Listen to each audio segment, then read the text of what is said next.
খোঁপায় ফুল, হাতে বিজুর ঝুড়ি, গায়ে ঐতিহ্যের বসন। পুরনো বছরকে বিদায় দিয়ে নতুন বছরকে বরণ করছে তারা। জরা, গ্লানি এবং সমস্ত অমঙ্গলকে বিদায় জানাতে চাকমা তঞ্চঙ্গা আদিবাসী সম্প্রদায় জড়ো হয়েছিল টেকনাফের শামলাপুর সৈকতে। বুদ্ধকে ফুল দিয়ে বরণ করি। এরপরে দ্বিতীয়ত হচ্ছে আমরা সাগর পাড়ে এসে ফুল দিয়ে ফুল বাসাই।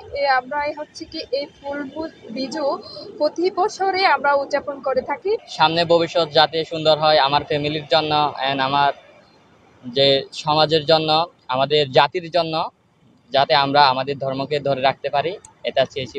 প্রার্থনা করছি যে আমরা অতীতে যা ভুল করেছি, পাপ করেছি, সেগুলা পানির মধ্যে বাসিয়ে দিয়ে, ফুল বাসিয়ে দিয়ে এগুলা করেছি।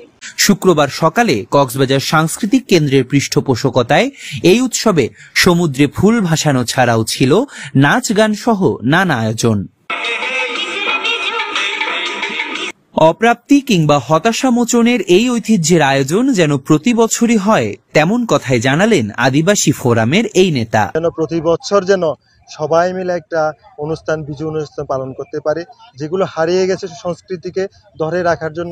আয়োজনে উপস্থিত কমল চাকমার সভাপতিত্বে এবং প্রভাত চাকমা আলোয়ের সঞ্চালনায় অনুষ্ঠানে প্রধান অতিথি হিসেবে উপস্থিত ছিলেন কক্সবাজার আদিবাসী ফোরামের সভাপতি থৈয়ং ও সাধারণ সম্পাদক মং থেনলা রাখাইন, সহসভাপতি কিচ্ছুজন চাকমা, মহিলা বিষয়ক সম্পাদক মা টিনটিন সহ উখিয়া ও টেকনাফ থেকে আসা চাকমা তঞ্চঙ্গা সম্প্রদায়ের লোকজন। News desk, TTN।